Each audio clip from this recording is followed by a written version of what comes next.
साथियों, आज ये दिन हमें वंदे मातरम की असाधारण यात्रा और उसके प्रभाव को जानने का अवसर भी देता है।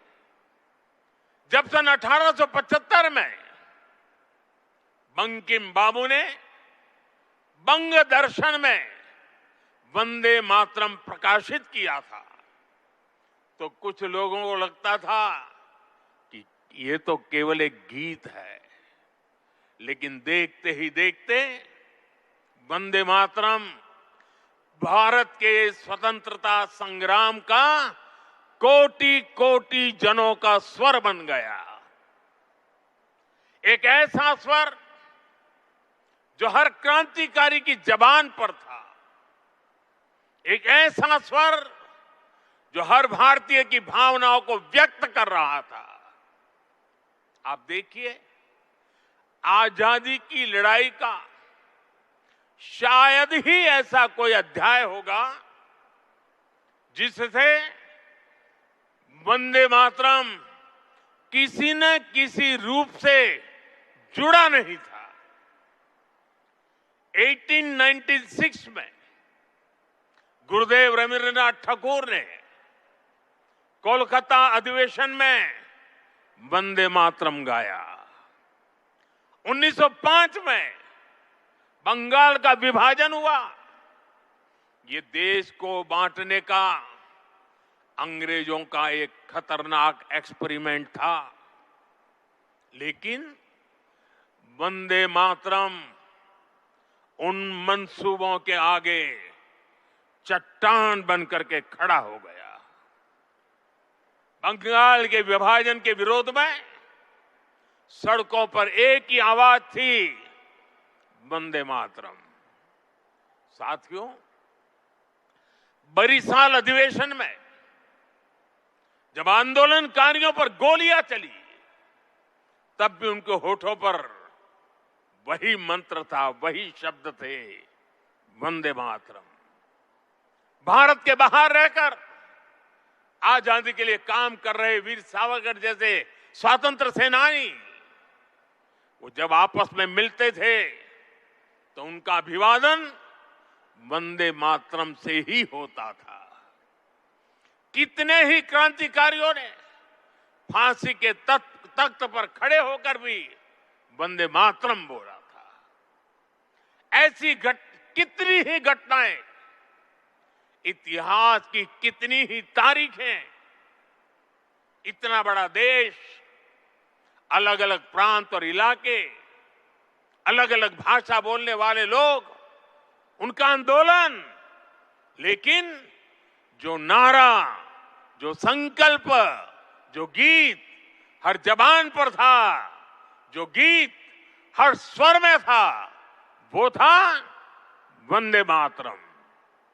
इसलिए भाइयों बहनों, 1927 में महात्मा गांधी ने कहा था, वंदे मातरम हमारे सामने संपूर्ण भारत का ऐसा चित्र उपस्थित कर देता है जो अखंड है।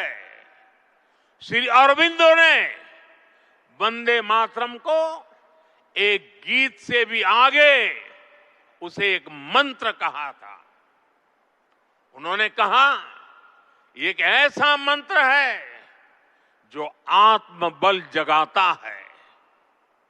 भिकाजी कामा ने भारत का जो ध्वज तैयार करवाया था, उसमें बीच में भी लिखा था वंदे मातरम। साथियों, हमारा राष्ट्रध्वज समय के साथ कई बदलावों से गुजरा, लेकिन तब से लेकर आज तक, हमारे तिरंगे तक, देश का झंडा जब भी फहरता है तो हमारे मुंह से अनायास निकलता है, भारत माता की जय, वंदे मातरम। इसलिए आज जब हम उस राष्ट्र गीत के 150 वर्ष मना रहे हैं, तो ये देश के महान नायकों के प्रति हमारी श्रद्धांजलि है। और ये उन लाखों बलिदानियों को भी श्रद्धापूर्वक नमन है जो वंदे मातरम का आह्वान करते हुए फांसी के तख्त पर झूलते हुए, जो वंदे मातरम बोलते हुए कोड़ों की मार सहते रहे, जो वंदे मातरम का मंत्र जपते हुए बर्फ की सिल्लियों पर अड़ीग रहे। साथियों, आज हम 140 करोड़ देशवासी ऐसे सभी नाम अनाम गुमनाम राष्ट्र के लिए जीने मरने वालों को श्रद्धांजलि देते हैं, जो वंदे मातरम कहते हुए देश के लिए बलिदान हो गए, जिनके नाम इतिहास के पन्नों में कभी दर्ज ही नहीं हो पाए।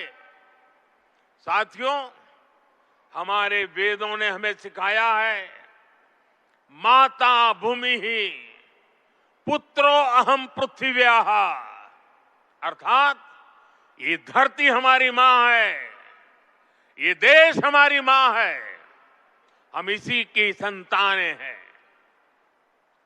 भारत के लोगों ने वैदिक काल से ही राष्ट्र की इसी स्वरूप में कल्पना की, इसी स्वरूप में आराधना की।